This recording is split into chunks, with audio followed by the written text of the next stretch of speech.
नमस्कार दोस्तों, आप सभी का हमारे चैनल के स्टोरी में स्वागत है। मैं रोज एक शिक्षाप्रद कहानी लेकर आता हूँ। चलिए कहानी शुरू करते हैं। पुराने वक्त की बात है। एक शहर था जहाँ चारों तरफ घने जंगल फैले हुए थे।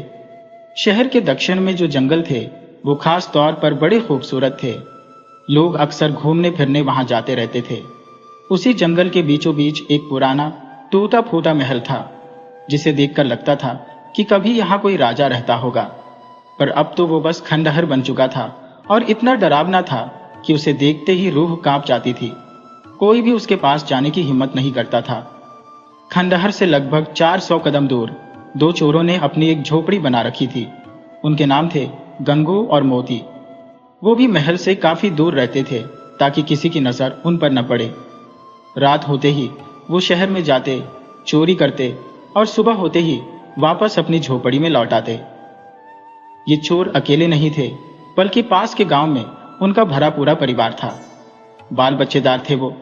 गांव वाले उन्हें बहुत भला आदमी समझते थे। सोचते थे कि वे शहर में नौकरी करते हैं और हफ्ते में एक दो बार घर आकर हालचाल ले जाते हैं। उनकी नई नवेली पत्नियां भी घर पर रहती थी, तो जाहिर है हर हफ्ते घर आना होता था। वैसे तो बड़े बुजुर्ग महीने दो महीने में एक दो बार घर आते हैं, कोई कोई तो साल में एक बार आता है। पर इन दोनों को अपनी पत्नियों की याद हर हफ्ते घर खींच लाती थी। उनकी पत्नियों को पता था कि उनके पति कोई संत महात्मा नहीं, बल्कि चोर है। शुरू में तो यह जानकर उन्हें बहुत दुख हुआ कि उनके पति चोर है, पर बाद में सोने चांदी के गहनों और मोहरों की चमक ने पतियों के गुनाहों पर पर्दा डाल दिया। वे अपने पतियों को बहुत अच्छे लगने लगे। उन्हें भी इंतजार रहता कि उनके पति कोई बड़ा माल लेकर आते हैं। दोनों चोर आपस में भाई नहीं थे, पर बचपन के जिगरी दोस्त थे। एक दूसरे के बिना कभी रह ही नहीं पाते थे। उनकी पत्नियां भी आपस में बहनें थीं। इस नाते उनमें शादी के बाद भी गहरी दोस्ती बनी रही। पहले वे छोटी मोटी चोरियां करते थे तो शहर के राजा को इसकी खबर नहीं होती थी, पर जब वे सेठ साहूकारों के घरों में चोरियां करने लगे तो शिकायतें राजा के दरबार में भी पहुंचने लगी। राजा सुखदेव एक मेहनती राजा थे और प्रजा व नगर वासियों का बहुत ख्याल रखते थे। जब उन्हें खबर हुई कि हमारे शहर में चोर रहते हैं और चोरियां करते हैं, ये तो बहुत बुरी बात है। उन्होंने अपने सेनापति को आदेश दिया कि उन चोरों को पकड़कर हमारे दरबार में पेश किया जाए। चोर अपना भेष बदलकर दिन के उजाले में शहर में भी घूमा करते थे। कोई भी चोर कितना भी बड़ा शातिर क्यों न हो, बिना किसी अंदरूनी जानकारी के या खुद रेकी किए बिना किसी के घर में घुसने की हिम्मत ही नहीं कर सकता। तो दोनों पहले ही रेकी कर लेते थे कि आज रात किस घर को निशाना बनाना है। वे शहर में घूम रहे थे कि दोनों ने सुना दो लोग आपस में बात कर रहे थे कि राजा सुखदेव ने आज अपने सेनापति को आदेश दे दिया है कि दो चोरों को कहीं से भी पकड़कर दरबार में पेश करें। सेनापति राजा के आदेश को मानने के लिए अब अपनी पूरी सेना लगा देगा। राजा की विशाल सेना अब चोरों को पाताल से भी ढूंढ निकालेगी।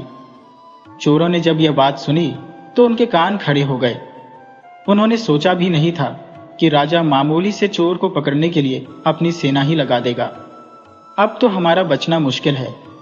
राजा के कई हजार सैनिक जब जंगल में हमें ढूंढने निकलेंगे तो हम उनकी नजर से बच नहीं पाएंगे। गंगू मोती से बोला, भाई, हमें तुरंत इस राज्य को छोड़कर फिलहाल दूसरे राज्य में ठिकाना बना लेना चाहिए। मोती बोला, यार, हम इतनी जल्दी अपनी पत्नियों को लेकर दूसरे राज्य कैसे जा सकते हैं? गंगू बोला, अभी फांसी हमारे गले में लगने वाली है, हमारी पत्नियों की नहीं। उनकी चिंता छोड़ अपनी चिंता करो। जब मंत्री और राजा दोनों की दाढ़ी में एक साथ आग लगती है तो सब पहले अपनी दाढ़ी की आग बुझाते हैं। वहां मंत्री राजा को पहले अहमियत नहीं देता। जब जान पर बन आए तो पहले अपनी जान बचानी चाहिए। जब जान रहेगी तभी तो हम किसी की मदद कर पाएंगे। मेरे को लगता है हमारे लिए छिपने का सबसे उपयुक्त जगह जंगल में वह खंडहर ही है जिसमें कभी कोई नहीं जाता। वहां न तो राजा की सेना जाएगी न खुद सेनापति, और हम कुछ दिन उसमें शरण लेकर अपनी जान बचा सकते हैं। मोती को भी लगा कि यही हमारे लिए ठीक है। सचमुच उस खंडहर में कोई नहीं जाएगा। दोनों जल्दी से शहर छोड़ जंगल में चले गए। अनजाने में ही आज उनके कदम खंडहर की तरफ बढ़ते चले गए।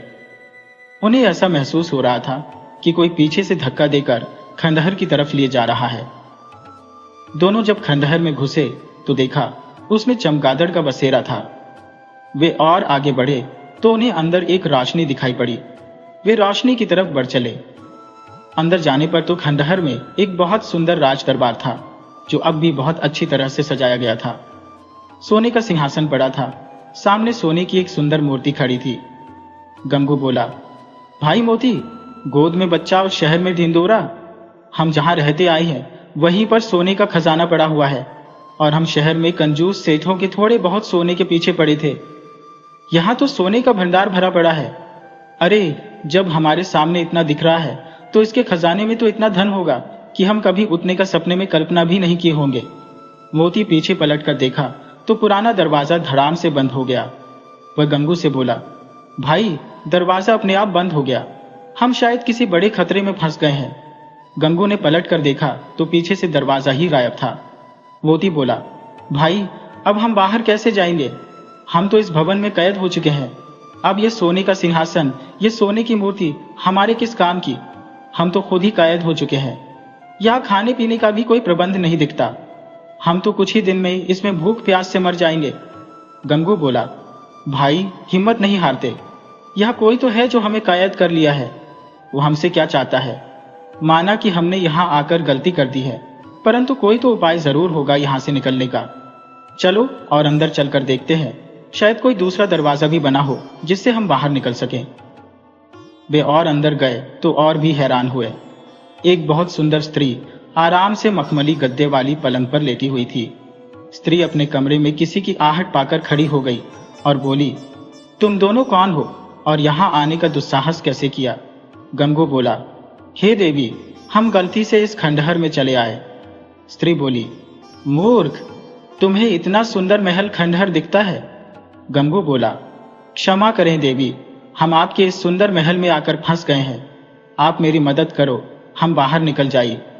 स्त्री मुस्कुराते हुए बोली, इस महल से निकलना आसान नहीं है। अब तो तुम्हें इस कैद में ही रहना होगा। अभी तो तुम्हें थोड़ी बहुत परेशानी महसूस होगी, परंतु धीरे धीरे परेशानी सहने की आदत पड़ जाएगी। गंगू बोला, देवी, हमें यहाँ से निकलने का मार्ग बताओ। स्त्री ने एक गहरी सांस ली, फिर बोली, बहुत कठिन है यहाँ से निकल पाना। तुम पहले आदमी नहीं हो जो इस महल में आकर फंस गए हो। पहले हजारों लोग सोना पाने के चक्कर में आते गए और फंसते गए, मगर आज तक कोई यहाँ से वापस नहीं गया। यहाँ उनके शरीर की तो बात ही छोड़ो, हड्डियां भी गल गई। वे मिट्टी के ढेर में बदल गए और तुम्हारी भी हाल कुछ ऐसी ही होने वाली है। थोड़ी देर में एक नरभक्षी बाघ आएगा और तुम दोनों को खा जाएगा। गंगू रोने लगा और बोला, देवी, आप हमें बचा लो, हम मरना नहीं चाहते। स्त्री बोली, तुम यदि सचमुच मरना नहीं चाहते तो तुम्हें हमारा एक काम करना होगा। तुम्हें राजा सुखदेव के महल में जाना होगा और एक चोरी करना पड़ेगा। गंगू बोला, महल में चोरी? स्त्री बोली, हाँ, महल में ही चोरी। तुम दोनों चोर हो तो तुम्हारे लिए चोरी आसान काम है। गंगू बोला, देवी, महल में चोरी हम कैसे कर सकते हैं? हम तो महल से बाहर ही छोटी छोटी चोरियां करते हैं। स्त्री बोली, चोरी तुम दोनों का धंधा है और धंधे में सिर्फ माल पर नजर रहती है। धंधे वाली स्त्री सिर्फ पैसे से मतलब रखती है। वह बूढ़ा, जवान या बच्चा नहीं देखती, अमीर गरीब नहीं देखती। उसका निशाना सिर्फ पैसा होता है। चोर का भी निशाना सिर्फ दौलत होता है। तुम्हें यदि इस महल से बाहर निकलना है तो मेरी बात ध्यान से सुनो, वरना मैं तुम्हें यहां से निकलने का कोई उपाय नहीं बताने वाली। तुम उपाय बताने का कोई मोल नहीं दे रहे, अतः जो कहती हूँ ध्यान से सुनो। मुझे कभी ना सुनने की आदत नहीं रही है। तुम राजा के महल में जाओगे और रानी का मुकुट चुरा कर ले आओगे। रानी मुकुट पहनने की बहुत शौकीन है। रात में सोते वक्त भी अपना मुकुट पहने रहती है। उसका मुकुट सिर्फ स्नान के वक्त ही उससे अलग होता है, अर्थात उतारती है और स्नान करती है। तुम्हें वह मुकुट हर हाल में लेकर आना होगा। गंगू कुछ कहना चाहता था परंतु कह नहीं पाया, क्योंकि स्त्री ने टिप्पणी करने पर पाबंदी लगा दी थी। चाहकर भी कुछ बोल नहीं पाया। स्त्री बोली, अब तुम जा सकते हो। तुम्हारे निकलने के लिए कुछ पल के लिए दरवाजा खुल जाएगा, पर जाने से पहले मेरे कमरे से लगे दूसरे कमरे में भी देखते जाओ। दोनों ने जब उस कमरे में देखा तो हैरान रह गए। उस कमरे में दोनों की पत्नियां बंद थी। वे दोनों को देखते ही जोर जोर से रोने लगी और कहने लगी, कि आप दोनों रानी का मुकुट लाकर उस स्त्री को दे दो और हमें बचा लो। अपनी पत्नियों को कैद देखकर दोनों बहुत विचलित हो गए और ठान लिए कि चाहे कुछ भी हो, हम रानी का मुकुट अवश्य चुरा लाएंगे और अपनी पत्नियों को बचा लेंगे। दोनों चोर राजा की पहरेदारी की अनदेखी करते हुए राजमहल की तरफ चल पड़े। दरवाजे पर जब द्वारपाल ने रोका और पूछा कि तुम दोनों कौन हो और महल में क्यों जा रहे हो? गंगू सोचा, अब तो फंस ही गए हैं, झूठ बोलने पर भी बच नहीं सकते, तो सच बोल दिया कि हम चोर हैं और राजा से मिलने जा रहे हैं। द्वारपाल समझा शायद दोनों राजा के खास आदमी हो और मेरे रोकने टोकने से नाराज हो गए हैं, इसीलिए उल्टा जवाब दे रहे हैं। तो वह दोनों से बोला, अरे भाई, नाराज काहे होते हो? कह देते कि हम राजा के आदमी हैं तो हम आप दोनों को थोड़ी रोकता। जाइए, अंदर जाइए, अब फिर कभी आप दोनों को आने जाने से नहीं रोकूंगा। दोनों राजमहल के अंदर घुस गए। गंगू सोचने लगा कि भाई, सच बोलने के गजब फायदे हैं। यदि हम कहते कि भाई छोड़ दो, हम चोर नहीं हैं, तो हमें राजा के सामने ले जाकर बहुत पिटाई करते, और जब सच बोल रहे हैं तो कोई विश्वास ही नहीं करता। बड़ी उल्टा जमाना है। दोनों ने विचार किया कि हम महल में नहीं जाएंगे, हमें उस जगह का पता लगाना है जहां रानी स्नान करती है। दोनों को जल्दी ही रानी के तालाब का पता चल गया। वह रानी के भवन के पीछे ही एक सुंदर बाग में बना था। रानी रोज सुबह अंधेरे में ही स्नान करने जाती थी। उस जगह पर पुरुष का प्रवेश मना था, तो वहां कोई पुरुष जाता ही नहीं था। दोनों उस बाग में जाकर छिप गए और रात भर उसी में छिपे रहे। भोर के वक्त रानी स्नान करने गई। वह मुकुट उतार स्नान करने तालाब में चली गई। मौके का फायदा उठा गंगू दबे पांव वहां से मुकुट उठा लिया। अंधेरा होने के कारण रानी देख नहीं सकी। उस पर जगह ऐसी भी थी कि रानी के स्नान के वक्त अंधेरा कर दिया जाता था कि कोई रानी को स्नान करते देख न ले। गंगू और मोती दोनों वहां से मुकुट ले जल्दी से निकल लिए। दरवाजे पर पहरेदार ने उन दोनों को नहीं रोका। वे आराम से रानी का मुकुट ले जंगल की तरफ बढ़ चले। वे जल्दी से जल्दी खंडहर में पहुंच जाना चाहते थे और मुकुट देकर अपनी पत्नियों को आजाद करा लेना चाहते थे, इसलिए बहुत तेज चल रहे थे। अचानक एक साधु उनके सामने आ गए। दोनों को जंगल में रहते 10 वर्ष गुजर गए थे, परंतु जंगल के अंदर किसी साधु को नहीं देखे थे। परंतु आज पहली बार जंगल के अंदर एक साधु दोनों के सामने खड़े थे और दोनों को डांटते हुए बोले, मूर्ख हो, तुम्हें पता है कि क्या अनर्थ करने जा रहे हो? गंगू बोला, महात्मा, इस वक्त हमें मत रोकिए, हम बाद में कभी आपसे बात करेंगे। इस वक्त हम दोनों की पत्नियों की जान खतरे में है, पहले हमें उन्हें बचा लेने दीजिए। महात्मा बोले, मूर्खो, तुम्हारी पत्नियों की नहीं, तुम्हारी जान खतरे में पड़ने जा रही है। तुम्हारी पत्नियां तो तुम्हारे घरों में इस वक्त चैन की नींद सोई हुई है, और तुम खंडहर वाली उस मायावी राक्षसी की बात मान खुद को संकट में डालने जा रहे हो। उसके कैद में तुम दोनों की पत्नियां नहीं है। उस खंडहर में जो कुछ भी देखा वो राक्षसी की माया थी। तुम्हें वहां से निकलने के बाद पहले अपने घर जाकर अपनी पत्नियों को देखना था, परंतु तुम अपनी जान जोखिम में डाल रानी का मुकुट चुरा लाए हो। तुम ज्यों ही इस मुकुट को उस सुंदर स्त्री के हाथों में दोगे, वह विकराल राक्षसी का रूप धारण कर लेगी। वह कई सदियों से मांस नहीं खाई है, तो पहला शिकार तुम दोनों को बनाएगी। वह इस मुकुट को पहन अजय हो जाएगी, उसे कोई मार ही नहीं पाएगा। वह इस राज्य के एक एक आदमी को खा जाएगी। गंगू बोला, महात्मा जी, सचमुच में हम मूर्ख हैं। हम दोनों को ख्याल ही नहीं आया कि आजाद होने के बाद हमें सबसे पहले अपने घर जाना चाहिए था।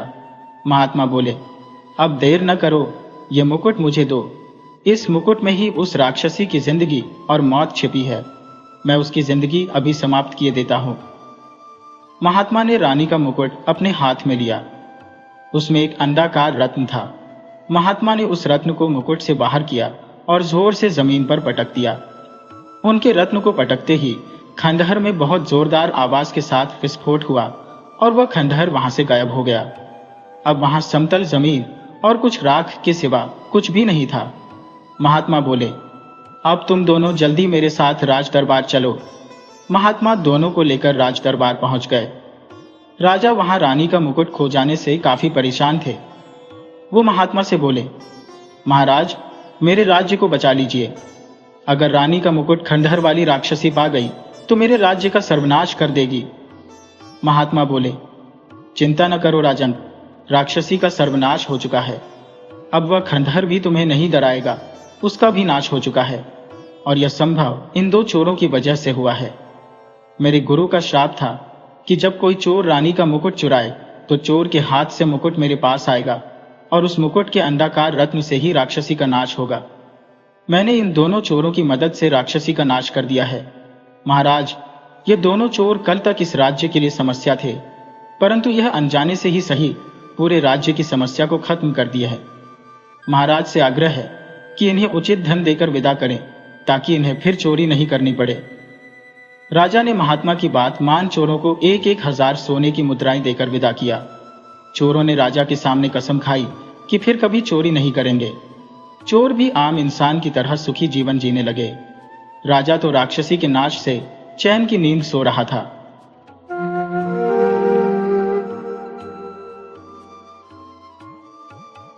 संगीत एक भानु नाम का लकड़हारा अपनी पत्नी के साथ उदयपुर गांव में रहता था। वह रोज जंगल में लकड़ी काटने जाता और लकड़ी लेकर उसे बाजार में बेचता, मगर उसके सामने समस्या थी कि बाजार से उसका घर काफी दूर था। लकड़ी काटने फिर बेचने में उसे 3 दिन लग जाते, तो 1 दिन का काम 3 दिन में करने से उसे बहुत कम आमदनी होती। उसका परिवार चलाना बहुत मुश्किल हो जाता, कभी भी उसका पेट नहीं भर पाता। एक दिन गांव के जमींदार ने उससे कहा कि तुम रोज झूठे बाजार जाते हो, तुम लकड़ी मेरे को ही दे दिया करो, बदले में मैं तुम्हें 2 सेर अनाज दे दिया करूंगा। भानु को लगा कि जमींदार साहब ठीक कह रहे हैं। वह तुरंत जमींदार को लकड़ी देने के लिए तैयार हो गया। वह अब रोज जमींदार को लकड़ी लाकर देने लगा। जमींदार भी उसे अनाज दे दिया करता। भानु खुश था कि जहां मैं 3 दिन में 1 सेर अनाज खरीद पाता था, अब 3 दिन में 6 सेर अनाज मिल जाते हैं। वह अपनी पत्नी से बहुत प्यार करता था। उसकी शिकायत कभी किसी से नहीं किया था। दरअसल वह बहुत ज्यादा खाने वाली थी। उसकी खुराक एक समय में 1 सेर थी। वह जब से भानु के घर आई थी उसका पेट कभी नहीं भरा था, मगर जिस दिन से भानु जमींदार को लकड़ी बेचने लगा था उस दिन से भानु भी खुश था और उसकी पत्नी भी। मगर उसकी खुशी ज्यादा दिन नहीं रही। जमींदार 1 नंबर का बेईमान और लालची आदमी था। वह भानु की लकड़ी को गिरी बताकर अनाज देने से मना कर देता, तो उस दिन भानु के घर चूल्हा नहीं जल पाता। यह सिलसिला कई दिन तक चला तो भानु की पत्नी बोली, आप लकड़ी तो सूखी ही लाते हो, उसी में से लकड़ी लेकर तो मैं घर में खाना बनाती आई हो, परंतु जमींदार बेईमान है, आप उसके पास लकड़ी मत बेचो। उसकी इसी आदत से तो कोई लकड़ी उसे देने को तैयार नहीं होता। उसके पास कोई काम नहीं करने जाता, आप फिर से शहर ले जाकर ही लकड़ी बेचो। वह दूसरे दिन जंगल लकड़ी काटने गया और काट कर घर लेकर आ गया। दूसरे दिन सुबह में ही लकड़ी लेकर बाजार के लिए चल दिया। संयोग से जमींदार की पत्नी रास्ते में मिल गई। वह बहुत दयावान थी। उसने देखा कि भानु लकड़ी आज जमींदार को न देकर बाजार की तरफ जा रहा है। जरूर जमींदार साहब ने इसके साथ कोई गड़बड़ी की है। वह भानु से बोली, भानु, तुम लकड़ी लेकर बाजार क्यों जा रही हो? क्या जमींदार साहब ने लकड़ी नहीं लिया? तो भानु ने बताया कि मालकिन साहब लकड़ी गीली बताकर रख लेते हैं और बदले में कुछ नहीं देते। हमें और पत्नी को कई दिनों से भूखे रह जाना पड़ रहा है। जमींदारनी बोली, जमींदार साहब की यही बुरी आदत मुझे जरा भी पसंद नहीं आती। लकड़ी गीली थी तो लौटा देते, सूखने पर फिर ले लेते, मगर तुम्हारी कोई लकड़ी गीली नहीं होती। ऐसा करो, तुम रोज लकड़ी मेरे पास लेकर आओ, अनाज मैं खुद तुम्हें दे दिया करूंगी। तुम्हें अब जमींदार से अनाज मांगने की जरूरत ही नहीं रहेगी, और तुम भी कभी जमींदार से बताना भी मत कि अनाज मालकिन देती है। कुछ लोगों की मुफ्त खोरी की आदत बन जाती है। मुफ्त में किसी का सामान ले लेना, मुफ्त में किसी से काम करा लेना, वे अपनी बहादुरी समझते हैं। तुम जमींदार से अनाज की उम्मीद मत रखना, मैं खुद दे दिया करूंगी तुम्हें। अनाज भी कम नहीं मिलेगा, तुम्हें 3 सेर अनाज दे दूंगी। चलो, अब लकड़ी जमींदार साहब के हवेली के सामने रख दो, अनाज हवेली से ले लेना। भानु जमींदार को रोज लकड़ी देने लगा। जमींदार ने बिना बताए ही कुछ ज्यादा ही अनाज भानु को दे देती। भानु और उसकी पत्नी खुश रहने लगे। एक दिन भानु जंगल में लकड़ी काटने गया मगर जंगल में बरसात शुरू हो गई। वह छुपने के लिए जगह ढूंढने लगा, मगर जंगल में कोई घर तो था नहीं। तो एक पेड़ के पास शरण ले लिया। वह पेड़ कुछ अजूबा था। उसमें एक कोठर था जो बहुत बड़ा था। उसमें 2-4 आदमी आराम से छुप सकते थे। सोचा, क्यों ना इसी कोठर में छुप जाऊं। वह उस कोठर के अंदर गया तो उसे बहुत हैरानी हुई। उस कोठर के अंदर एक लोहे का दरवाजा बना था। भानु सोचने लगा, भला पेड़ के अंदर दरवाजा कैसे हो सकता है? उस दरवाजे में एक चाबी भी लगी है। सोचा, इसे खोल कर देखता हूं, मगर उसकी हिम्मत नहीं पड़ी। सोचा, ये कोठर रहस्य से भरा जरूर है। यह चोर, बदमाश या फिर किसी दैत्य का हो सकता है। इसको छेड़ना ठीक नहीं, मैं किसी संकट में फंस सकता हूं। वह कोठर से बाहर निकला। अब बरसात रुक चुकी थी। वह जल्दी से एक पेड़ से कुछ लकड़ी काट घर को चल दिया। आज पहली बार उसकी लकड़ी गीली थी, मगर जमींदारनी पर उसे भरोसा था। वह पहले जमींदार के घर गया। जमींदार लकड़ी देख भनभनाया कि आज तो तुम बिल्कुल गीली लकड़ी ला दिया है। मगर भानु भी सोच लिया था कि वह जमींदार का ध्यान लकड़ी से भटकाने के लिए उस पेड़ की कोटर वाली कहानी जमींदार को सुना देगा। वह जमींदार से बताया कि जमींदार साहब, हमने जंगल में एक विचित्र पेड़ देखा। उसमें एक कोठर था। कोठर के अंदर एक दरवाजा बना हुआ था। उस दरवाजे के अंदर ही एक चाबी भी लगी हुई थी। हमें लग रहा था कि उस दरवाजे के अंदर कोई बड़ा खजाना हो सकता है, मगर मेरी तो हिम्मत ही नहीं हुई कि मैं उस दरवाजे को खोलूं। जमींदार बोला, तुमने अच्छा किया जो उस दरवाजे को नहीं खोला। दरअसल बहुत पहले हमारे पूर्वज चोरों के डर से बहुत सारा धन जंगल के अंदर छुपा दिए थे, मगर वह स्थान हमें पता नहीं था। अब तुम देख आए हो तो वह स्थान मेरा है। उस पेड़ का खजाना मेरा है। उस पेड़ के पास तुम दोबारा से मत जाना। मैं खुद जाकर अपने पूर्वजों का खजाना वापस ले आऊंगा, मगर मुझे ढूंढने में आसानी के लिए वह स्थान बता दो, उस पेड़ का हुलिया बता दो। भानु ने जमींदार को उस पेड़ के विषय में बता दिया और रास्ता भी बता दिया कि कहां पर है। जमींदार के पूर्वजों में कोई अमीर आदमी नहीं था। जमींदार के पिता धोखे से अपने एक करीबी के जमींदारी को हथिया लिए थे, तो उस पेड़ में खजाने की बात जमींदार ने लालचवश कह दिया था। जमींदार रात के वक्त अपने 4-5 विश्वसनीय आदमी को लेकर उस पेड़ के पास गया और उस कोटर में का दरवाजा खोल ज्यादा खजाने के लोभ में प्रवेश कर गया। मगर उसे घोर आश्चर्य हुआ। उस दरवाजे के भीतर एक बहुत बड़ा महल था। उसमें एक भयानक राक्षस विश्राम कर रहा था। राक्षस जमींदार को देखते ही लाल पीला हो गया।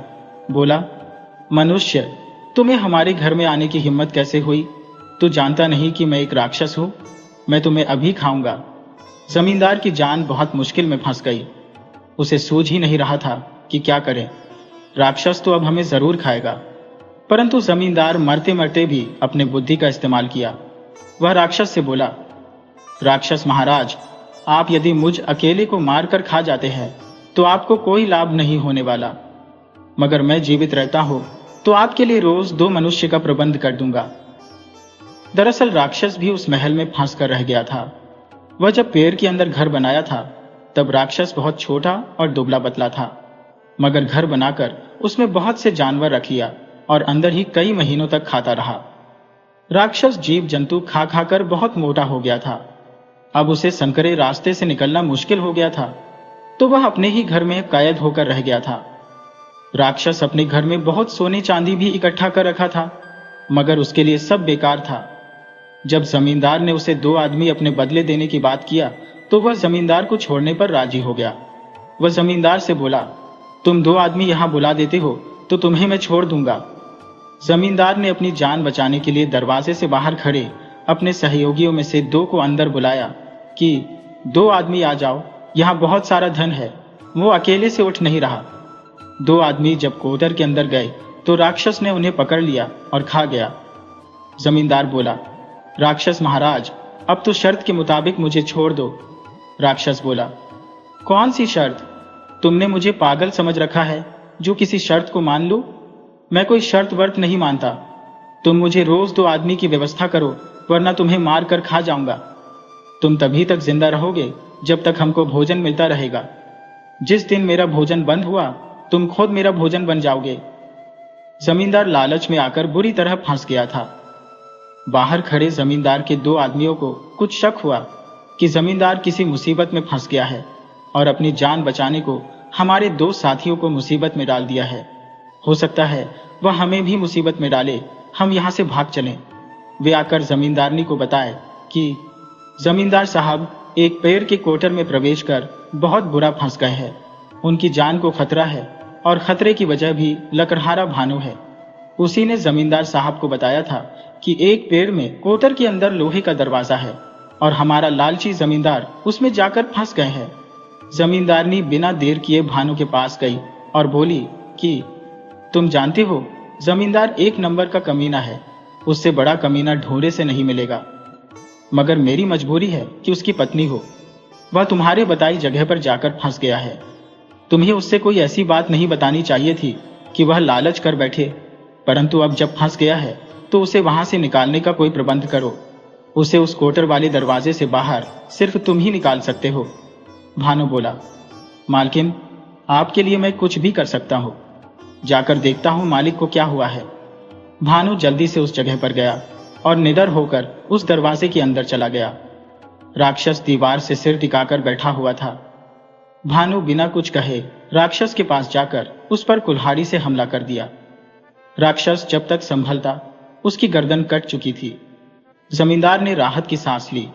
भानु से बोला, जल्दी से यहां से सोना चांदी ले, हम घर चलते हैं। आज मैं तुम्हें घर चलकर 3 सेर अनाज दूंगा। चलो, ये सब सामान मेरे घर पहुंचा दो। घर आने पर जमींदार पत्नी से बोला कि ये सब सोने चांदी घर में रख दो। आज भानु ने बहुत बहादुरी का काम किया है, मुझे बचा लिया है, इसे 3 सेर अनाज दे दो। जमींदारनी बहुत गुस्सा होते हुए बोली कि बस, आपकी जिंदगी की कीमत सिर्फ 3 सेर अनाज है? बेशर्म, देखिए, आप सा कोई नहीं। जो भी वहां से लाए हो वह आपका नहीं है, वह आपकी जिंदगी बचाने वाले का है। उसे आप जैसा लालच होता तो राक्षस के साथ आपको भी वही निपटा देता, मगर भानु ने वह किया है जो आपका सगा बेटा भी नहीं कर सकता था। मगर संयोग से भगवान ने हमें कोई औलाद दिया ही नहीं है, तो क्या भानु से भी बढ़कर कोई बेटा हो सकता है? आप मेरी मानो तो भानु को अपना बेटा मान लो। जमींदार की आंखें खुल चुकी थी, उसके सामने से लालच का पर्दा हट गया था। वह भानु को ही अपना बेटा मान लिया, उसकी पत्नी को बहू मान अपने घर में बुला लिया।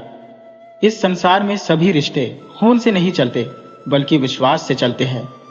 ये कहानियां हमें सिखाती हैं कि लालच इंसान को किस हद तक गिरा सकता है और सच्चा इंसानियत का रिश्ता किसी भी खून के रिश्ते से बढ़कर होता है। जीवन में ईमानदारी और निडरता हमें बड़ी से बड़ी मुश्किलों से निकाल सकती है। अगर आपको हमारी कहानी अच्छी लगी हो तो हमारे चैनल को सब्सक्राइब करें, लाइक करें और कमेंट बॉक्स में राधे राधे जरूर लिखें। आपसे पुनः मिलते हैं एक नई वीडियो के साथ। तब तक के लिए आपको और आपके पूरे परिवार को राधे राधे।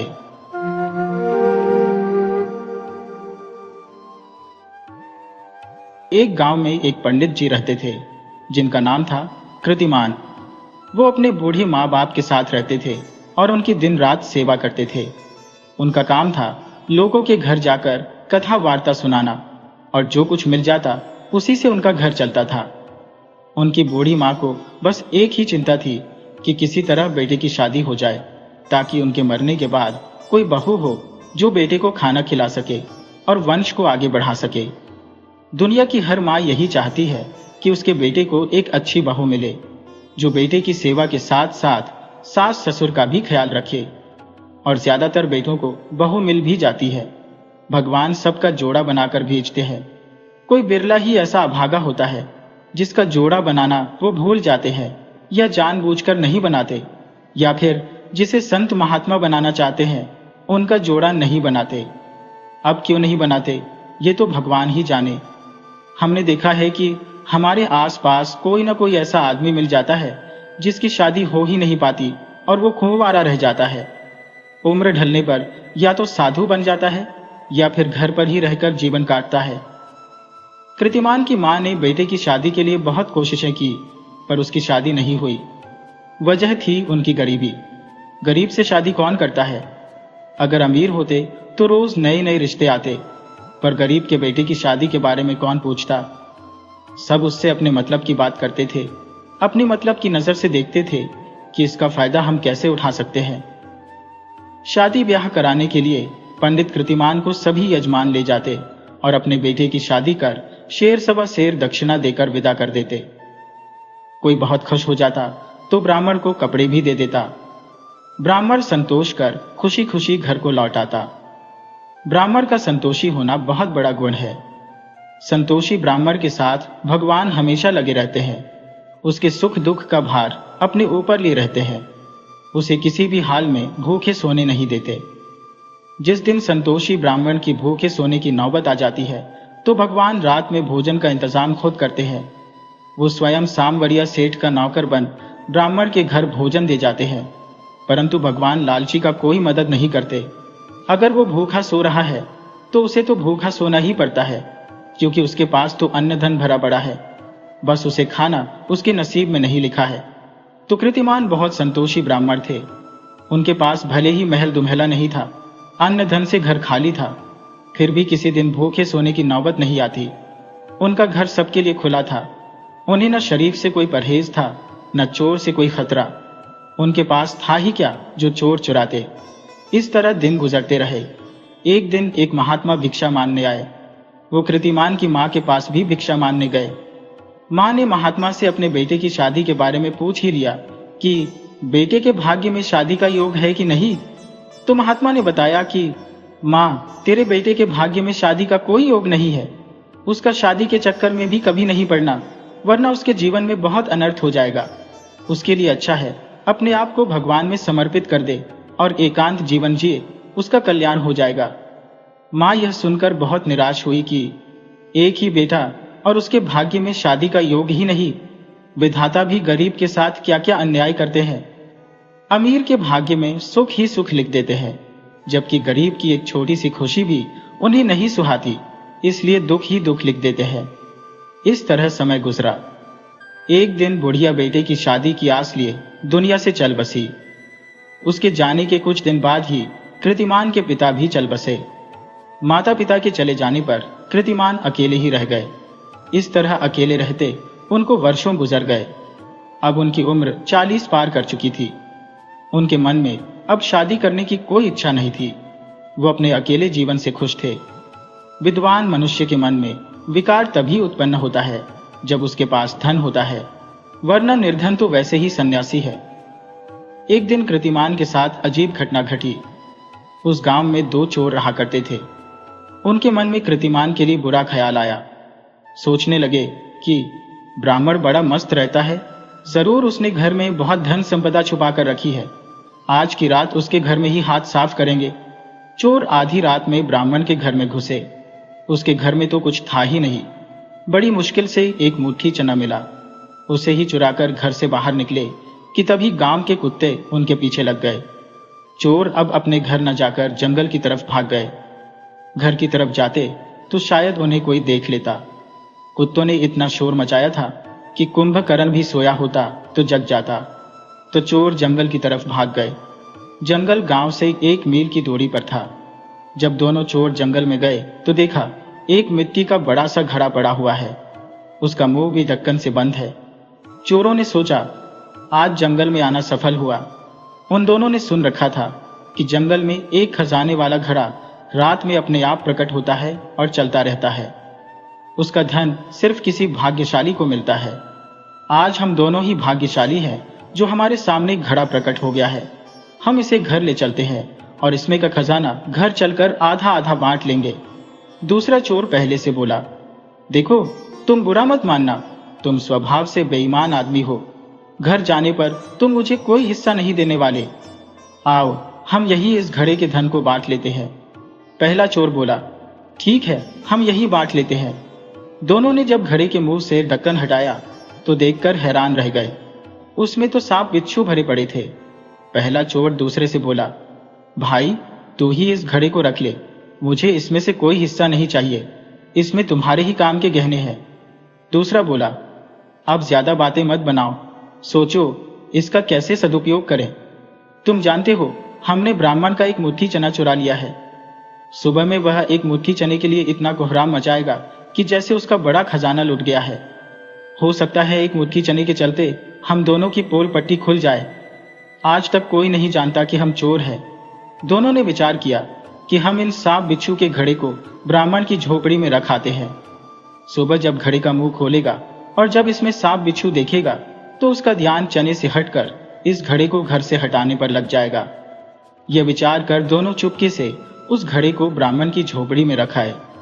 सुबह में ब्राह्मण जागा तो अपने घर में एक घड़ा देख हैरान हुआ। वह उस घड़े के मुंह से ढक्कन हटाया तो उसकी आंखें फटी की फटी रह गईं। उसमें तो हीरे जवाहरात भरे पड़े थे।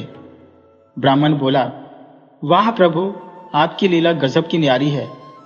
जिसका लेना चाहो तो तन से फटी लंगोटी भी ले लेते हो और देना चाहो तो चुपके से हीरों से भरा घड़ा रख जाते हो। ब्राह्मण तुरंत चारपाई के नीचे गड्ढा खोदकर उस घड़े को छुपा दिया।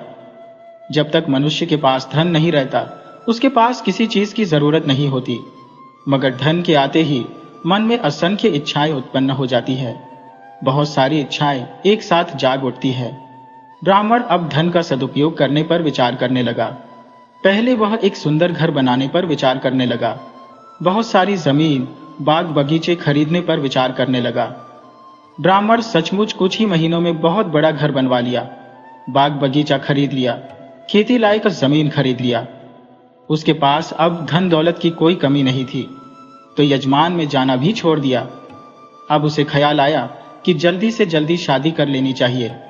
वैसे उसकी उम्र ढलान पर थी, परंतु धन दौलत की गर्मी बूढ़े को भी जवान बना देती है। ब्राह्मण के मन में एक बार फिर से जवानी हिलोरे लेने लगी, मगर जमाना पुराना था। बाल विवाह हो जाया करते थे। छोटी छोटी लड़कियों का विवाह उसके माता पिता उसके होश संभालने से पहले कर दिया करते थे। यह अलग बात थी कि जवान होने तक वह लड़की अपने माता पिता के घर ही रहती थी।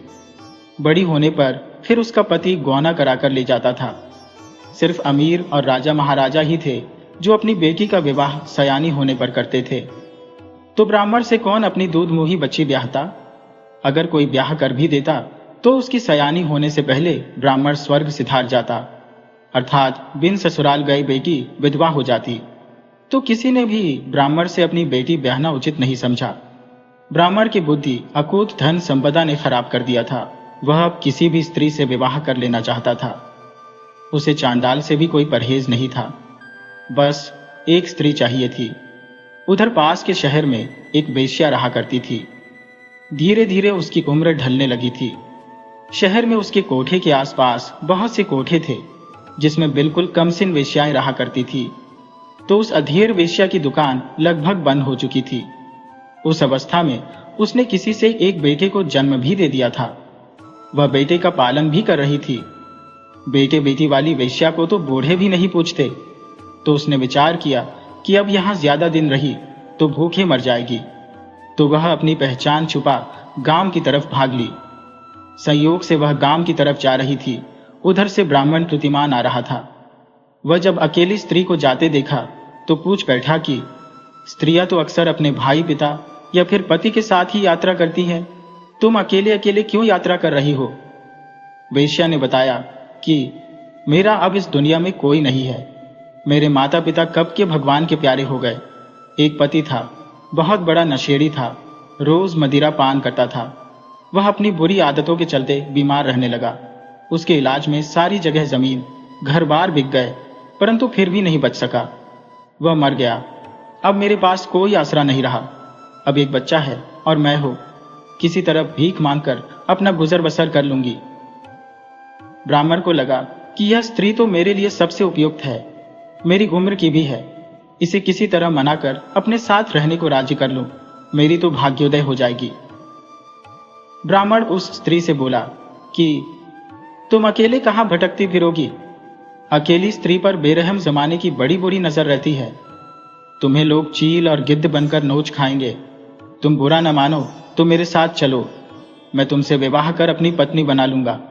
फिर तुम्हारे दुखों के दिन खत्म हो जाएंगे। मेरे पास धन दौलत की कोई कमी नहीं है। समझ लो तो एक महारानी की तरह राज करोगी। स्त्री तो यही चाहती थी कि उसे कहीं एक छोटा सा भी आश्रय मिल जाए, परंतु बिना प्रयास के उसे तो साम्राज्य मिल रहा है। तो वह बोली, यह तो मेरा सौभाग्य होगा कि मैं आपकी पत्नी बनूं। आप तो एक देवता है जो बेसहारा को सहारा दे रहे हैं, परंतु मैं भी आपकी सेवा में कोई कमी नहीं होने दूंगी। एक अच्छी पत्नी की तरह आपका साथ दूंगी। ब्राह्मण उस वेश्या को घर ले आया, उससे विधिवत विवाह किया और घर में आनंद से रहने लगा। वेश्या वैसे भी बहुत ठोकरें खा चुकी थी। उसने जवानी के दिनों में खूब रंगरेलियां मनाई थी, तो जवानी के ढलान पर बहुत दुख भी सहे थे। उसे पूछने वाला कोई नहीं था। कई कई दिन भूखे रहना पड़ा था। अब उसे फिर से सुख की प्राप्ति हो गई थी। कोई भी जोखिम नहीं उठाना चाहती थी। वह अब एक अच्छी पत्नी की तरह रहने लगी थी। उसने पूजा पाठ में ध्यान लगा लिया था। उसके पास जो बेटा था जिसे साथ लाई थी, उसका नाम उसने दुर्जन रखा था। दुर्जन किसका पुत्र था यह तो वेश्या को भी पता नहीं था, मगर जन्म तो इसने ही दिया था, सो उसका लालन पालन कर रही थी। परंतु दुर्जन सचमुच दुर्जन था। उसको किसी से कोई ममता नहीं थी। वह बचपन से ही काफी क्रूर था। धीरे धीरे बड़ा होने लगा तो छोटी मोटी चोरी करनी शुरू कर दी। घर के सामान भी उठाकर बेच देता। वह कई तरह के नशे का आदी बन गया। तो ब्राह्मण ने अपने बचे धन को जमीन के अंदर छुपा दिया। उसे लगा यह तो किसी दिन हमारा सारा धन लेकर भाग भी सकता है। माँ, इसकी कितनी भली स्त्री है, और साला इतना बड़ा कैसे है? जरूर इसका बाप बहुत बड़ा रहा होगा। तभी ब्राह्मण को ख्याल आया कि अरे, इसकी माँ ने तो मुझसे बताया ही था कि इसका बाप बहुत बड़ा नशेड़ी था।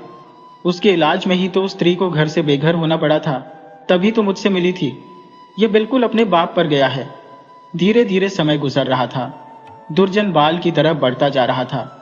अब तो उसमें एक और भी बुरी आदत लग गई थी कि स्त्रियों पर बुरी नजर रखने लगा था। कई लोगों से ब्राह्मण को उलाहना भी मिला था कि आप अपने बेटे को समझाइए, वरना किसी दिन बात बिगड़ गई तो हम आपकी शिकायत राजा से भी करने से पीछे नहीं रहेंगे। फिर आपकी बनी बनाई इज्जत किसी दूसरे के बेटे के लिए मिट्टी में मिल जाएगी। आप तो कुंवारे ही कितने भले थे। झूठ मूठ पता नहीं कहां से बज्जात औरत उठा लाए। जरूर पहले किसी डाकू की स्त्री रही है, तभी तो उसका बेटा डाकू की तरह लगता है, डाकुओं वाली हरकत करता है। ब्राह्मण दुर्जन को रोज समझाता कि तुम गलत हरकत मत किया करो। अब छोटे नहीं रहे, बड़े हो चुके हो। कल को तुम्हारी शादी होगी, घर में बहू आएगी। तुम्हारी हरकत यही रही तो फिर शादी कैसे होगी? उसकी माँ भी समझाती कि बेटा, तू अपनी सभी बुरी आदतों का त्याग कर दे, तू एक अच्छे बेटा बनकर रह। मगर उस पर माँ की बातों का कोई असर नहीं हुआ। वह अब 17-18 साल का हो चुका था। शरीर उसका आवश्यकता से ज्यादा विकसित हुआ था। वह एक शैतान की तरह लगता था। उसका चेहरा काफी डरावना था। वह भागकर एक दिन शहर चला गया। वह एक कोठे पर गया। अचानक उसकी नजर सामने वाली कोठी पर गई। उसकी माँ जब वहां से उसे लेकर भागी थी, तब वह 5 साल का था। उसे याद हो आया कि वह तो इस कोठी में माँ के साथ रहा है, और यह कोठी कोई शरीफ औरतों की मोहल्ले में नहीं है, बल्कि वेश्याओं की कोठियों के बीच में है। उसे समझते देर नहीं लगी कि उसकी माँ कोई धर्मात्मा स्त्री नहीं है, बल्कि एक वेश्या है। उसे मन में जानने की उत्कंठा जाग उठी कि उसका पिता कौन है। यह बात सिर्फ उसकी माँ जानती है। उसे अपने पिता का राज उगलवाने वहीं पर मन में ठान लिया। वह शहर से एक खंजर खरीदा और घर लौट आया। उसके इरादे उसकी माँ को कुछ अच्छे नहीं लग रहे थे। उसने अपनी जवानी में हजारों पुरुषों का सामना किया था। वह चेहरा पर पाने में जरा भी गलती नहीं करती थी। उसने समझ लिया कि आज इसकी नीयत कहीं से ठीक नहीं लग रही। अवश्य ही कोई बड़ा नुकसान करने वाला है। दुर्जन माँ की तरफ आगे बढ़ा, फिर हाथ में खंजर निकाल लिया और माँ के गर्दन पर रखते हुए बोला, तू बता कि तू कौन है और मेरा पिता कौन है? स्त्री वही पुरानी बात दोहरा दी कि तुम्हारा पिता एक नशेड़ी था, उसके चलते घर बार सब बिक गया, मुझे बेघर होना पड़ा। दुर्जन बोला, तुम झूठ बोल रही हो। तुम्हारी कोठी आज भी उन वेश्याओं के मोहल्ले में जो की त्यों है। आज भी उसमें तुम्हारे द्वारा लगाया हुआ ताला लटक रहा है। तुम एक विख्यात वेश्या थी। अब इतना बता दो, मेरा पिता कौन है, वरना मैं आज तेरी जान ले लूंगा। ब्राह्मण बीच में बोल पड़ा, बेटा, चाहे अब तुम्हारी माँ कोई भी रही हो, तुम किसके बेटे थे, इससे मुझे कोई मतलब नहीं है। अब तुम मेरा बेटा हो और तुम्हारी माँ मेरी पत्नी। पिछली बातें याद कर अपनी और अपनी माँ की जिंदगी में आग मत लगाओ। बस आगे आने वाले समय पर ध्यान दो। दुर्जन बोला, बूढ़े, तू मेरी माँ और मेरे बीच में मत आ, वरना खंजर से तेरे टुकड़े कर डालूंगा। वह फिर माँ से कड़क कर पूछा, बोल, मेरा पिता कौन है? उसकी माँ बोली, बेटा, जब मेरा राज जान गया है तो अब क्या छिपाना। सच तो यह है कि यह बात मैं भी नहीं जानती कि तू किसका बेटा है। दुर्जन बोला, कुतिया, तू इस तरह नहीं बताएगी, तेरे को मारना ही पड़ेगा।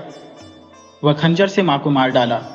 ब्राह्मण चिल्लाया, हाय हाय, दुष्ट ने मेरी पत्नी को मार डाला। दुर्जन देखा कि ब्राह्मण बहुत शोर करेगा तो उसने ब्राह्मण की भी हत्या कर डाली। फिर उसने घर में इधर उधर बहुत ढूंढा, मगर ब्राह्मण द्वारा छिपाया धन नहीं मिला। तो दोनों के शव को आंगन में पड़े कुएं में डाल दिया और घर में ताला जड़ जंगल में भाग गया। उसे भय था कि किसी ने मेरे खिलाफ कोई सूचना राजा को दे दी तो राजा के सैनिक मेरे पीछे पड़ जाएंगे और फिर मुझे पकड़कर सूली चढ़ा देंगे। इस डर से वह जंगल में ही रहने लगा। इधर गांव की स्त्रियां रोज जंगल में लकड़ी लाने, घास लाने और फल फूल लाने जाती थी। वह अकेले भी जाती थी तो उन्हें कभी किसी से कोई खतरा नहीं रहता। बिल्कुल शरीफों का गांव था। स्त्रियां घर का सारा काम संभाल लेती।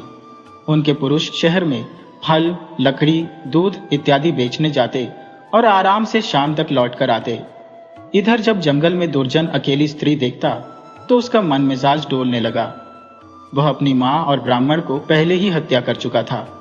वह खूंखार बुत। वह एक दिन एक स्त्री को अकेली पा हवस का शिकार बना डाला। वह लोक लाज के भय से चुप रह गई, परंतु अकेली जंगल जाने से डरने लगी। दुर्जन अब तो इसका आदी बन गया। हर एक दो दिन पर किसी न किसी को शिकार बनाने लगा। 2-4 तक तो बात छुपी रही, परंतु यह बात फैल गई कि दुर्जन स्त्रियों को शिकार बना रहा है। स्त्रियों के पति कोई इस पर ध्यान नहीं देते, क्योंकि कोई स्त्री अपने पति से यह नहीं कहती कि दुर्जन ने मेरे साथ गलत किया है। वह अपनी सहेली को ही आगे कर कहती कि उसके साथ ऐसा हो गया है। तो उसके पति बोलते, यह हमारी समस्या नहीं, तुम्हारी सहेली के पति की समस्या है, वही जाने। अब स्त्री कैसे कहे कि यह मेरी खुद की समस्या है। स्त्रियों के पास अब एक ही उपाय था कि झुंड में जाती और झुंड में ही वापस आती। अकेली कोई नहीं जाती, और जिस दिन कोई स्त्री अकेली जाती तो उसका लुट जाना तय था। स्त्रियां दुर्जन को दुर्जन के नाम से नहीं, रावण के नाम से जानने लगी थी। वह जंगल में अकेली जा रही स्त्री को रोक लेती और उससे बताती कि जंगल में मत जाओ, जंगल में रावण रहता है, वह तुम्हें बर्बाद कर देगा। किसी भी आतंक का अंत जरूर होता है, मगर इसके लिए आतंकी की मौत किसी खास के नाम लिख दिया गया रहता है। जमाना देखता आया है कि जिसके आतंक से लोगों के घर के दरवाजे बंद हो जाते थे, जिसके आतंक से धरती कांप उठती थी, वही या तो 2 गज जमीन के अंदर दबे पड़े हैं या फिर एक मुट्ठी राख में बदल चुके हैं। उस गांव में मुखराम नाम का एक युवक रहता था। उसकी नई नवेली पत्नी विवाह कर कुछ दिन पहले ही घर आई थी। उसका नाम सीता था। सीता सुंदर, सुशील और एक पतिव्रता स्त्री थी। उसने देखा कि मैं तो घर में पड़ी रहती हूँ और गांव की स्त्रियां जंगल में से लकड़ी और फल लाती है, पशुओं के लिए घास लाती है। वह अपने पति की खूब मदद करती है। मुझे भी अपने पति की मदद करनी चाहिए। वह सभी औरतों से अलग जंगल में अकेली चली गई। दुर्जन पहले से ही जंगल में शिकार की तलाश में बैठा था। वह स्त्री को अकेली देखते ही उसके पास गया। स्त्री उसे देखते ही डर गई। वैसा डरावना पुरुष उसने कभी देखा ही नहीं था। वह तुरंत उसके इरादे को भांप गई कि अब आज यह मुझे छोड़ने वाला नहीं है। फिर भी अपने चेहरे पर बनावटी मुस्कान लाते हुए बोली, आपका शरीर कितना अच्छा है, मुझे तो आपको देखते ही प्यार हो गया है। दुर्जन का तो रोम रोम रोमांचित हो उठा। वह पहली बार इतनी प्यार भरी बात सुना था। अब तक तो सिर्फ जबरदस्ती ही करता आया था। वह बोला, तो देर किस बात की, अभी शुरू हो जाते हैं। स्त्री बोली, बड़ी निर्लज्ज हो। अरे अभी नहीं, तुम इस तरह तो मेरी बदनामी करा दोगे।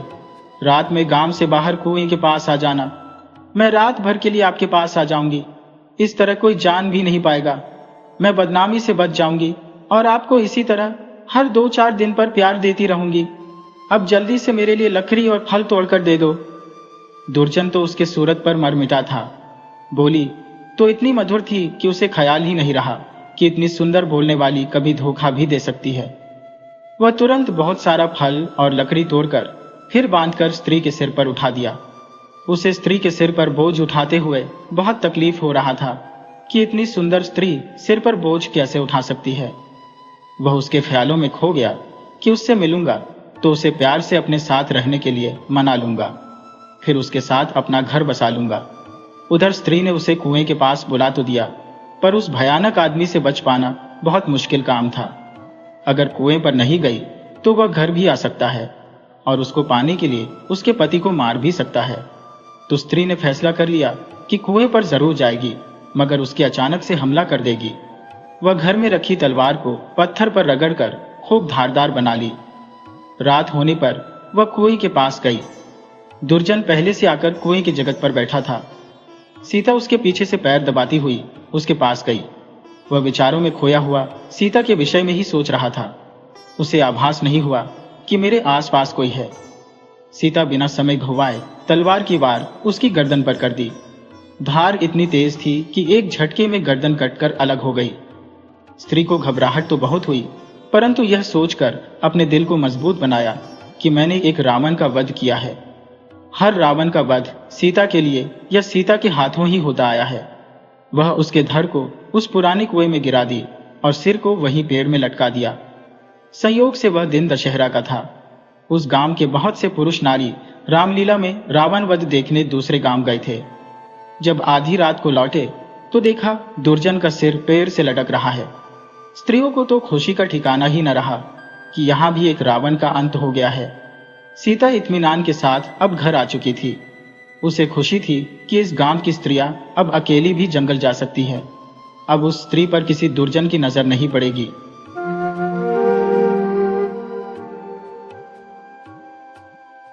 एक गांव था जिसका नाम था पिपर। यहां हर सुबह सूरज की पहली किरण के साथ ही गांव की गलियां लोगों से भर जाती थी। बैलों की घंटियों की आवाज, कुएं से पानी भरती औरतों की खिलखिलाहट और बच्चों की धूल में सने हुए शरारती खेल, ये सब जैसे गांव की रग रग में बसा हुआ जीवन था।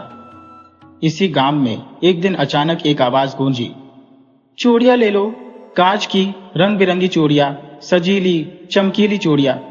ये आवाज इतनी अजीब और बेसुरी थी कि सुनने वाला पहले तो डर जाता, फिर अपनी हंसी नहीं रोक पाता। गांव के लोग अपने दरवाजे खोलकर बाहर झांके।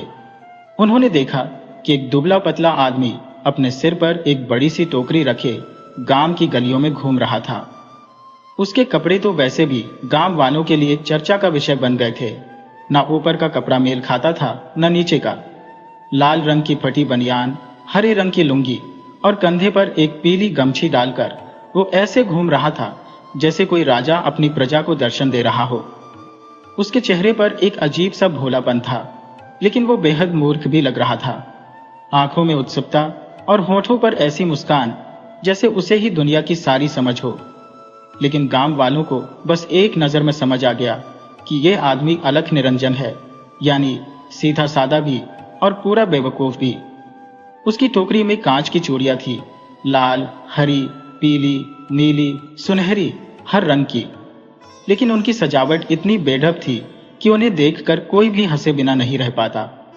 कुछ चूड़ियां इतनी मोटी थी कि कलाई में फंस जाई तो निकालना मुश्किल हो, और कुछ इतनी पतली कि पहनते ही टूट जाए। और सबसे मजेदार बात यह थी कि वो चूड़ी वाला अपनी हर चूड़ी के साथ एक कहानी जोड़कर बेचता था। अरे ओ गौरी, ये चूड़ी देख, इसे पहनते ही तेरा सौभाग्य ऐसा चमकेगा कि राजा भी तुझसे शादी करने दौड़ा चला आएगा। और ये हरी वाली देख, इसे पहनते ही तेरी सास तेरी गुलाम बन जाएगी। गांव की महिलाएं पहले तो उसकी बातें सुनकर चौंकी, फिर हंसते हंसते लौटपोट हो गई। ये चूड़ी वाला ना तो ठीक से बोल पाता था, न ठीक से समझा पाता था कि असल में उसकी चूड़ियों में क्या खास बात है। कभी वो कहता, इस चूड़ी को पहनकर गाय भी दुगना दूध देगी। कभी कहता, ये चूड़ी पहनते ही तुम्हारे हाथ से रोटी घोल बनेगी। उसकी बेसिर पैर की बातें गांव में तेजी से फैलने लगी। बच्चे उसके पीछे पीछे घूमने लगे और छतों से झांक झांक कर उसकी हरकतें देखने लगे, और गांव के बूढ़े उसकी मूर्खता पर अपना माथा पीटने लगे। लेकिन सबसे बड़ी बात यह थी कि चूड़ी वाला अपनी इस मूर्खता को समझने के बजाय इसे अपनी काबिलियत समझता था। उसे पूरा भरोसा था कि उसकी चूड़ियां पूरे गांव में टहलका मचा देंगी। गांव की चौपाल पर बैठे कुछ बुजुर्गों ने उसकी टोकरी की हालत देखकर कहा, अरे लल्ला, पहले ये बता, ये चूड़ियां तो कहां से लाया है? चूड़ी वाला इतराकर बोला, सीधा बनारस से लाया हो। वहां की सबसे मशहूर चूड़ी वाली गली से। वहां की चूड़ियों में जादू होता है, एक बार पहन लो तो किस्मत चमक जाए। गांव के मुखिया ने मुस्कुराते हुए कहा, अच्छा तो जरा दिखा वो जादू वाली चूड़ी। चूड़ी वाला तुरंत अपनी टोकरी में हाथ डालकर एक चूड़ी निकाली जो आधी टूटी हुई थी और बोला, ये देखो, ये चूड़ी पहनते ही तुम इतने बुद्धिमान हो जाओगे कि राजा भी तुम्हें अपना मंत्री बना लेगा। इतनी मूर्खता भरी बात सुनते ही पूरा गांव हंसी से लोटपोट हो गया। किसी ने उसकी मूर्खता का फायदा उठाकर मुफ्त में चूड़ियां हथियाने की सोची, तो किसी ने उसे उलटे सीधे कामों में फंसाने की ठान ली। कुछ बच्चों ने तो उसे गांव की सबसे डरावनी कोठरी में भूत दिखाने का प्लान भी बना लिया। लेकिन चूड़ी वाला अपनी ही धुन में मस्त था। उसे लगा कि उसकी चूड़ी की धूम मच गई है और अब गांव का हर आदमी औरत उसकी चूड़ियों का दीवाना बनने वाला है। वह हर दरवाजे पर जाकर अपनी बेसुरी आवाज में चिल्लाता, हरी ओ बहुरिया, चूड़ी ले लो, ऐसी चूड़ी कहीं नहीं मिलेगी, पहनते ही पति तुम्हारे पांवों में गिर जाएगा। औरतें हंसते हंसते दोहरी हो जाती, कुछ चूड़ियां खरीद भी लेती, लेकिन सिर्फ हंसी मजाक के लिए। असल में उसकी मूर्खता ही उसकी असली बिक्री का कारण बन रही थी। उसकी हरकतें, उसकी बातें, उसकी भोली लेकिन बेवकूफी भरी मुस्कान, सब मिलकर उसे गांव का मजाक बना रहे थे। लेकिन उसे इस बात का एहसास तक नहीं था। धीरे धीरे उसकी मूर्खता के किस्से आसपास के गांवों तक फैलने लगे। लोग जानबूझकर पेपर सिर्फ उस मूर्ख चूड़ी वाले को देखने आते, कुछ उसकी बातों में मजा लेते, कुछ उसे बेवकूफ बनाकर चूड़ियां मुफ्त में ले जाते। लेकिन चूड़ी वाला हर बार ये समझता कि उसकी दुकानदारी दिन दूनी रात चौगुनी बढ़ रही है। उसे ये नहीं पता था कि उसकी मूर्खता ही उसकी असली पहचान बन रही है, और इसी पहचान के साथ वह आगे और भी बड़े बड़े मूर्खतापूर्ण कारनामे करने वाला था, जिनसे पूरा गांव तो क्या, पूरा इलाका उसका नाम याद रखने वाला था। चूड़ी वाला अब पेपर का एक जाना पहचाना नाम बन चुका था। गांव के बच्चे हों या बूढ़े, औरतें हों या जवान लड़के, हर किसी के चेहरे पर उसकी बातों का और हरकतों का जिक्र आते ही मुस्कान दौड़ जाती थी। मगर इस बात से बेखबर चूड़ी वाला खुद को गांव का सबसे मशहूर व्यापारी समझने लगा था। उसका मानना था कि उसकी चूड़ियों में ऐसी अनोखी बात है जो किसी के पास नहीं। वह रोज सुबह नई नई घोषणाएं लेकर गांव की गलियों में उतरता। कभी कहता, आज जो चूड़ी खरीदेगा उसे मुफ्त में तोने टोटके से बचने वाली कलाई धागा मिलेगा। तो कभी चिल्लाता, हर खरीदार को मिलेगा सौभाग्य का रहस्य सिर्फ मेरी चूड़ियों के साथ। गांव की औरतें उसके नए नए दावे सुनकर पेट पकड़कर हंसती। एक दिन तो उसने हद ही कर दी जब उसने ऐलान किया, आज जो भी मेरी चूड़ियां खरीदेगा उसके घर लक्ष्मी जी खुद पधारेंगी। इस घोषणा के बाद तो गांव की सारी महिलाएं उसके पास आ गईं, मगर खरीदने नहीं बल्कि उसकी बातों का मजा लेने। एक महिला ने हंसते हुए पूछा, क्यों रे चूड़ी वाले, लक्ष्मी जी तेरी चूड़ियों में बैठकर आएंगी क्या? चूड़ी वाला अपनी पूरी मासूमियत और मूर्खता के साथ बोला, हाँ बिल्कुल, इन चूड़ियों में खास मंत्र भरे हैं, बस पहनते ही देवी प्रसन्न होकर आपके घर कदम रखेंगी। गांव की शरारती लड़कियों ने आपस में एक तरकीब सोची। उन्होंने तय किया कि इस मूर्ख चूड़ी वाले की परीक्षा ली जाए। उन्होंने उसे बुलाकर कहा, अगर तेरी चूड़ियों में इतना ही दम है तो पहले हमें वह चूड़ी दिखा जिसे पहनते ही हमारी झाड़ू खुद ब खुद चलने लगे। चूड़ी वाला कुछ देर सोचने के बाद टोकरी में हाथ डाला और एक नीली हरी चूड़ी निकालकर बोला, ये लो, ये है वही चूड़ी, इसे पहनते ही तुम्हारे हाथ में ऐसा चमत्कार आ जाएगा कि बिना हाथ लगाए घर चमक उठेगा। लड़कियों ने चूड़ी ले तो ली, मगर मन ही मन ठान लिया कि अब इस मूर्ख का खेल बनाना है। अगले दिन जब चूड़ी वाला गांव में दोबारा आया तो वे सभी मिलकर उसके पीछे पीछे चलने लगी। एक लड़की चिल्लाई, अरे चूड़ी वाले, तेरी चूड़ी तो नकली निकली, हमारे घर की झाड़ू तो क्या, हमारी बकरी भी हमारी सुनती नहीं। चूड़ी वाला पहले तो घबरा गया, मगर फिर अपनी अक्ल लगाकर बोला, अरे बहन जी, आपसे गलती हो गई, वो चूड़ी तो मैंने गलती से दे दी, असली चमत्कारी चूड़ी तो ये है। कहकर उसने अपनी टोकरी से एक और चूड़ी निकाली जो आधी टूट चुकी थी और उसमें कांच के टुकड़े इधर उधर लटक रहे थे। गांव वालों का हंसी से बुरा हाल था, मगर चूड़ी वाले का आत्मविश्वास किसी राजा से कम नहीं था। उसकी मूर्खता अब धीरे धीरे गांव के बच्चों की सबसे बड़ी खुशी बन गई थी। बच्चे उसका पीछा करते, उसकी आवाज की नकल उतारते और उसके साथ तरह तरह के खेल खेलते। मगर चूड़ी वाला इस सब को अपनी लोकप्रियता समझता। उसे लगता कि पूरा गांव उसका दीवाना है और उसकी चूड़ियों का जादू सचमुच असर कर रहा है। एक दिन गांव की पंचायत ने उसे चौपाल पर बुलाया। सरपंच ने कहा, अरे चूड़ी वाले, सुना है तेरी चूड़ियों में बड़े बड़े चमत्कार हैं। जरा हमें भी तो दिखा कोई ऐसा चमत्कार जिससे ये सूखा कुआं भर जाए या ये टूटी खटिया सोने की बन जाए। चूड़ी वाला थोड़ा घबराया, मगर फिर अपनी मूर्खता की पूरी ताकत समेट बोला, सरपंच जी, मेरे पास ऐसी चूड़ी है जिसे पहनते ही आपकी इच्छा पूरी हो जाएगी।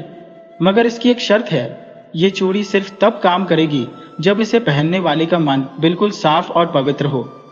सरपंच मुस्कुराए और बोले, अच्छा, तो इसका मतलब ये हुआ कि अगर चमत्कार नहीं हुआ तो गलती हमारी।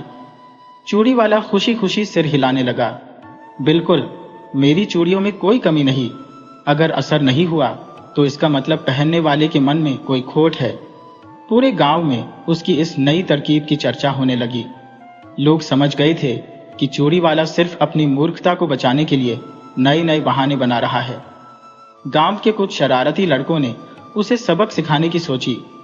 उन्होंने एक नकली भूत की कहानी बनाई और चूड़ी वाले से कहा, अगर तेरी चूड़ियां इतनी ही चमत्कारी है तो हमें वो चूड़ी दे जिसे पहनते ही भूत प्रेत दूर भाग जाए। चूड़ी वाला फौरन तैयार हो गया और टोकरी से एक चूड़ी निकालकर बोला, यह है भूत भगाने वाली चूड़ी। इसे पहनते ही कोई भी भूत तुम्हारे पास फटकने की हिम्मत नहीं करेगा। रात होते ही लड़कों ने एक पुरानी सफेद चादर ओढ़ी, आंखों में कालिख लगाई और चूड़ी वाली की झोपड़ी के पास भूत बनकर चीखने चिल्लाने लगे। चूड़ी वाला पहले तो डरकर कांपने लगा, मगर फिर अपनी ही चूड़ी का भरोसा दिल में बैठा लिया। उसने भूतों के सामने चूड़ी लहराई और चिल्लाया, भागो रे भूतों, देखो ये चमत्कारी चूड़ी है। मगर भूत बने लड़कों ने और जोर जोर से चीखना शुरू कर दिया। चूड़ी वाला डर के मारे टोकरी छोड़कर उल्टे पांव भागा और सीधा गांव के मंदिर में जाकर घंटा बजाने लगा, बचाओ बचाओ, मेरी चूड़ियां तो काम ही नहीं कर रही। गांव वालों को जब असली बात पता चली तो ठहाकों से पूरा गांव गूंज उठा। मूर्ख चूड़ी वाला अब सिर्फ चूड़ी बेचने वाला नहीं, बल्कि गांव का सबसे बड़ा मनोरंजन बन चुका था। उसकी मूर्खता हर दिन एक नया तमाशा बन रही थी और वह खुद उस तमाशे का नायक बनता जा रहा था।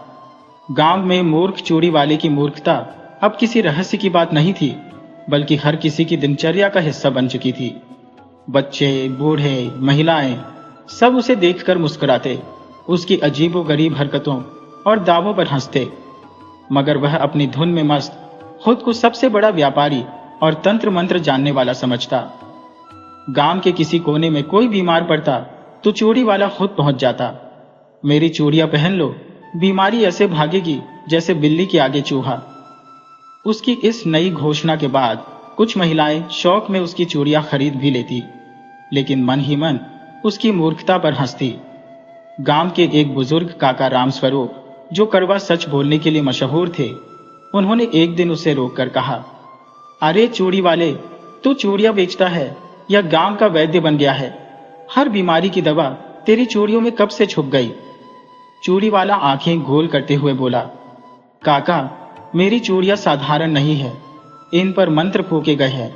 हर बीमारी, हर समस्या, हर भूत प्रेत का हल है मेरी चूड़ियों में। काका ने हंसते हुए कहा, अच्छा, तो मेरी कमर दर्द की भी दवा तेरी चूड़ियों में है क्या? चूड़ी वाला तुरंत अपनी टोकरी से एक लाल पीली चूड़ी निकालकर बोला, ये लो काका, इसे पहनते ही आपकी कमर ऐसे सीधी हो जाएगी जैसे नाई ने नए सिरे से धोबी पाट मार दिया हो।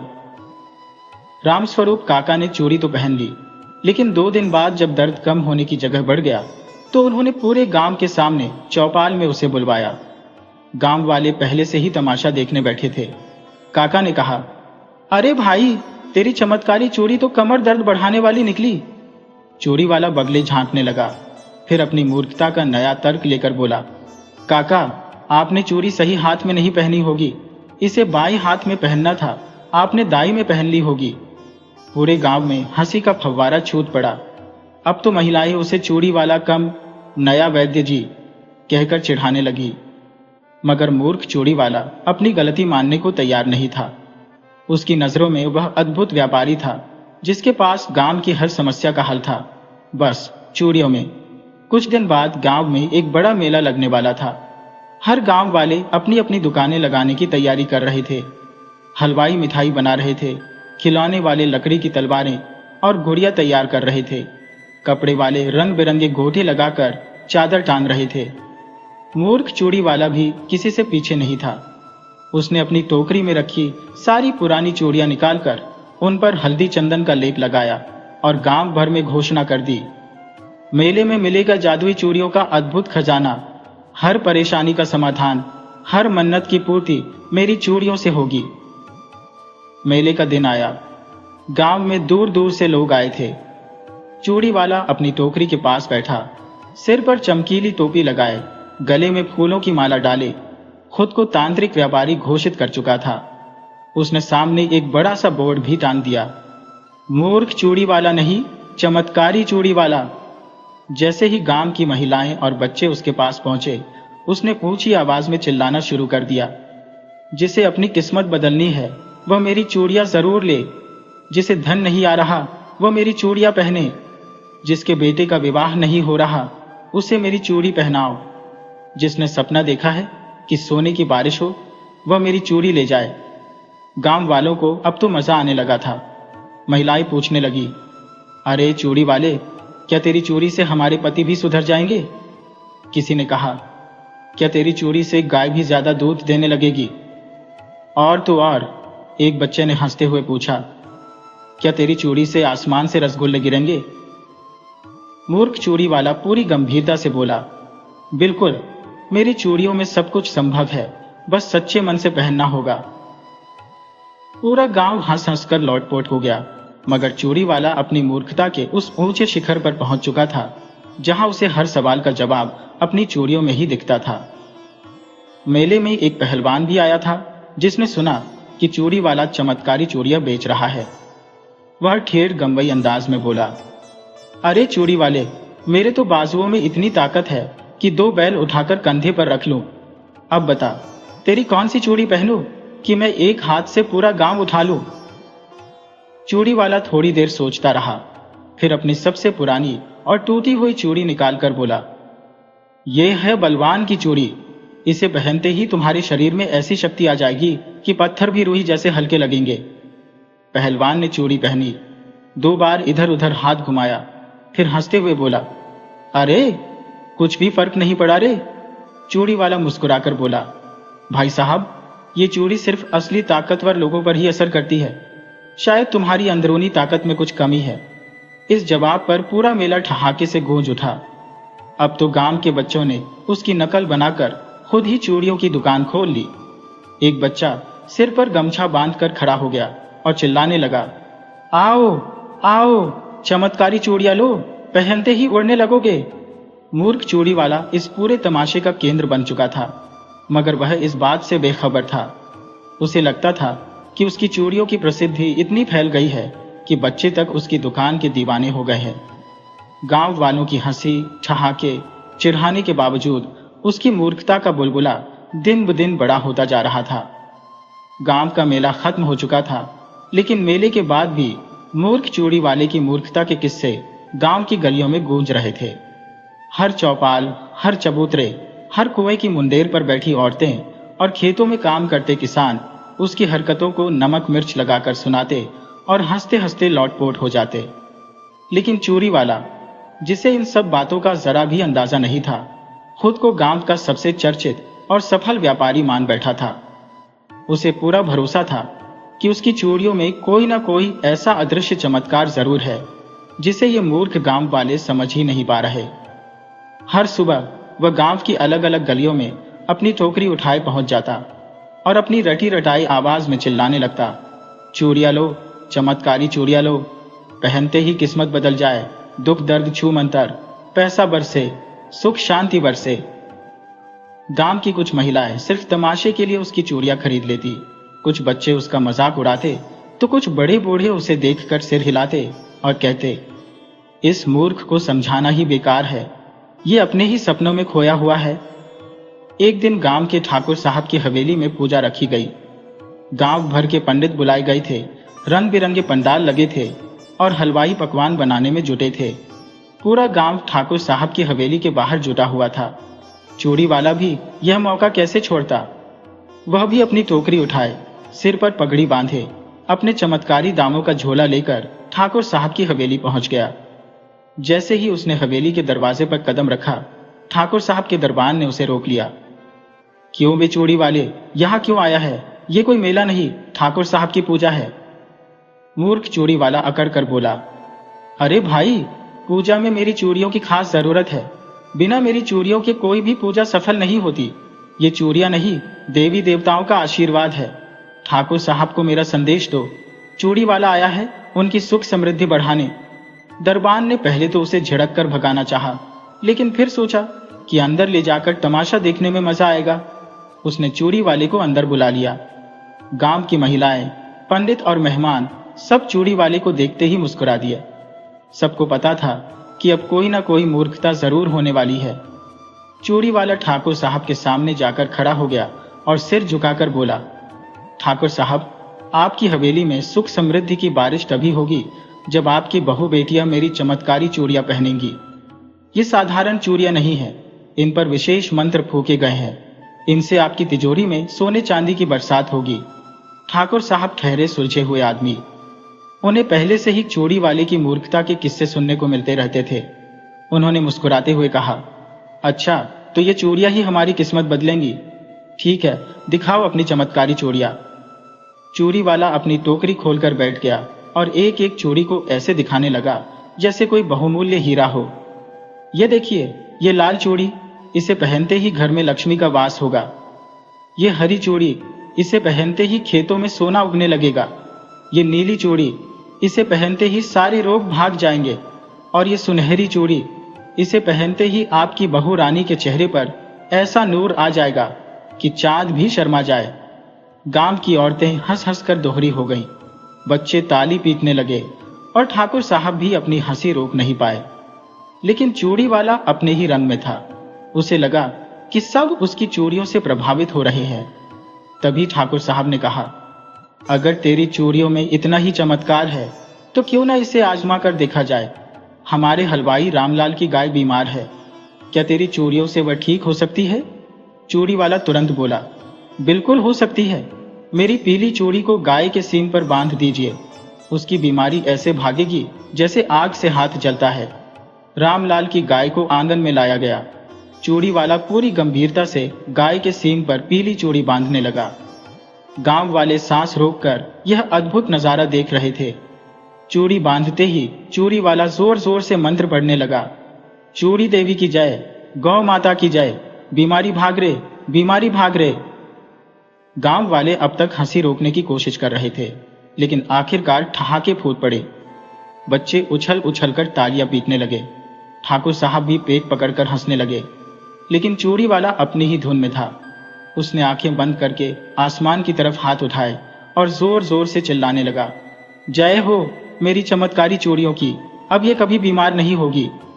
अगले ही पल वह बीमार गाय लड़खड़ाकर वहीं बैठ गई और जोर जोर से रंभाने लगी। पूरा गांव ठाके से गूंज उठा। किसी ने कहा, अरे चूड़ी वाले, तेरी चूड़ी ने तो बेचारे जानवर को और बीमार कर दिया। चूड़ी वाला हक्का बक्का खड़ा था, मगर हार मानने के बजाय फिर नया बहाना तैयार था। दरअसल इस चूड़ी को पहनाने के बाद एक खास मंत्र बोलना था। वो मंत्र भूल गया, इसलिए असर नहीं हुआ। मगर घबराइए मत, एक बार और कोशिश करते हैं। ठाकुर साहब ने हाथ उठाकर कहा, बस बस चूड़ी वाले, बहुत हुआ। अब हमारे जानवरों को मत आजमा। तू अपनी चूड़ियां बेच, लेकिन किसी को बेवकूफ मत बना। चूड़ी वाला वहां से सिर झुकाकर निकल तो आया, लेकिन उसे अब भी यकीन था कि पूरी दुनिया उसकी चूड़ियों की ताकत को नहीं समझ पा रही। उसकी मूर्खता का यह सफर गांव भर में चर्चित हो चुका था। मगर चूड़ी वाला अब एक नई तरकीब सोच रहा था, चमत्कारी चूड़ियों का नया खेल। गांव में चूड़ी वाले की मूर्खता के किस्से सालों तक सुनाए जाते रहे। आखिरकार एक दिन उसने पूरे गांव को इकट्ठा कर ऐलान किया, अब मैं वह चमत्कारी चूड़ियां बनाने जा रहा हूं जिन्हें पहनते ही इंसान उड़ने लगेगा। गांव वालों ने ठहाका लगाया और बोले, पहले अपनी अकल तो चलानी सीख ले, फिर चूड़ियों से उड़ान भरवाना। चूड़ी वाला मुस्कुराते हुए बोला, जिस दिन मैं उड़ जाऊंगा उस दिन तुम सब मानोगे कि मैं मूर्ख नहीं, सबसे बड़ा चमत्कारी हूं।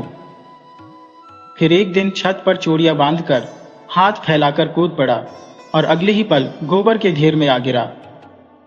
गांव की हंसी से आसमान गूंज उठा और चूड़ी वाले की मूर्खता आसमान से गोबर तक अमर हो गई।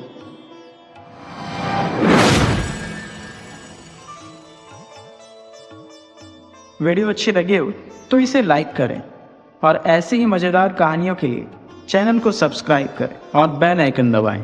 ज़्यादा से ज़्यादा अपने दोस्तों को शेयर करें। धन्यवाद।